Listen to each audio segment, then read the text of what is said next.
بس السؤال هو ليه بنعمل كده؟ ليه بنستنى لما ننهار؟ ليه بنتجاهل أول إشارة وأول دوخة وأول صداع؟ ليه لازم نوصل لمرحلة أنا مش قادرة أقف عشان أروح للدكتور؟ في علم النفس بيقولوا إن اللي بيحصل ده اسمه اعتياد الألم. بنعيش فترة طويلة في الضغط والتعب لدرجة إننا نفتكره الطبيعي. وكمان في حاجة تانية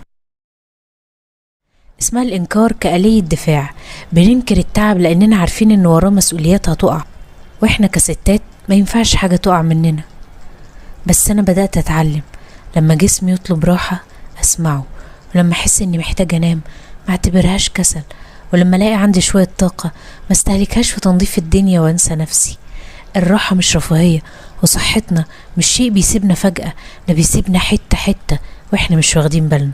فلو عندك شوية طاقة خبيها لروحك، ولو تعبانة قوليها بصوت عالي، ولو الشباك مش نظيف عادي، أهم حاجة يكون قلبك